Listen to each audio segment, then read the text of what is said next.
So I played a celebration and live ceremony for a 97-year-old World War II veteran last year. I didn't know him, didn't know the family. The winery it was being held at knew me because I play there, and the family was like, "Hey, do you know any fat kids that sing country songs?" And by God, they had my number. And so they sit there and they call me. And when you play funerals and stuff like that, it's not your job to console the family. It's not your job to talk to the family. You walk in, you say hi, you say hello, you let them know that you're there. You sit down, you wait for your time to get your check, and you go home. That's what you're supposed to do. But it took about 5 minutes to become invested in this man's life. Because, so not only was he a combat veteran in World War II, he was a college professor at actually the college I went to. Not at the same time, but he was a college professor. He was a train conductor. He built houses. Like, it was fucking wild. It's like he had all this stuff. Well, but they kept talking about how much him and his wife loved each other. They said you see them out holding hands and kissing each other, walking around in their 90s. And, well, they checked him in the hospice care. And every night at 5 o'clock, she'd come. And she'd come and she'd watch TV, have dinner with him, whatever. Well, he was in hospice care for 2.5 weeks. If you know anything about hospice care, that's about 5 times the amount of days you're supposed to be in hospice care. Yep. Well, so because of that, it hit the 2.5 week mark. She walked in. When she got ready to leave, after she spent time with him, said she got to the door frame. And she turned around. She walked back to his bedside, picked up his hand, looked into his eyes, and said, "W, baby, I don't know what you're waiting on."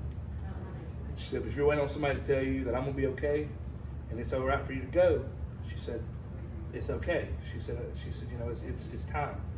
Well, said she leaned down, kissed him, and then left. Well, 2 hours later, he went peacefully to sleep.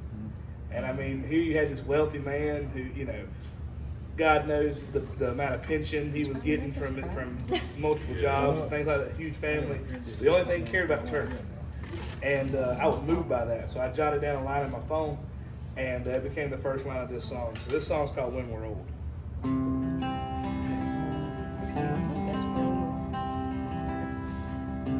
Will you hold my hand when we're old? When the color of your hair fades from gold, will you cling tight to me when you're cold? Will you hold my hand when we're old? Will you walk with me when I'm slow? As the years go by, will our love grow? Tell me, is this something you know? Will you walk with me when I'm slow?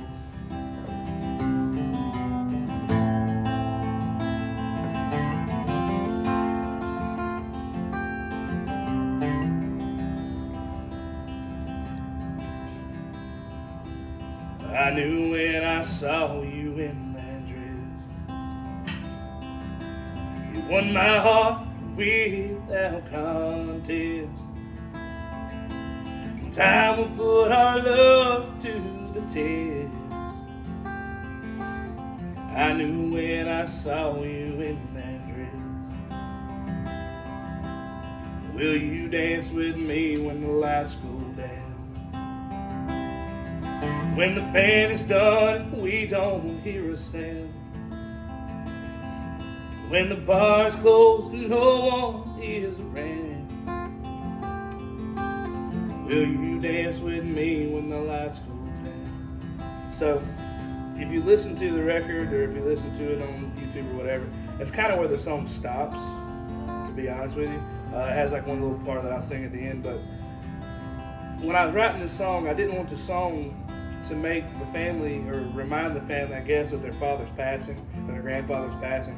But I wanted it more to be almost like something just to talk about the love that their parents and grandparents had. So this verse was written when I wrote the song, but I decided not to record it. So this is my Garth Brooks live only type beat. But hey, You don't have to mention Garth. I still put the flowers on your grave. Me and the kids drive by today. I just can't wait until the day I don't have to put these flowers on you. And I never got a chance to meet Mr. W.O., but I think if I did, he'd tell me something along these lines. I'll still hold her hand when the color of her hair fades from gold.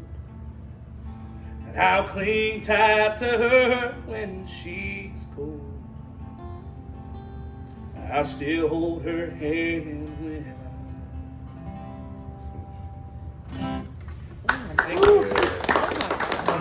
And so if you look that up on YouTube, there's a whole slideshow that's nothing but pictures. And the first picture is W.O. and Maud. So the first picture is of them, and it has a little thing on there. But then every other picture. So I was like, hey, I'm gonna put a thing on Facebook, just try to get pictures of people's parents and grandparents. Like I had stuff from my family, but I was like, I want everybody's in there. So me and my dad were walking into Panther Stadium to go watch the Duke's Mayonnaise Bowl because Carolina was playing, because we made a bowl game last year. Oh, you know this. We're moving up. That's right. That's right.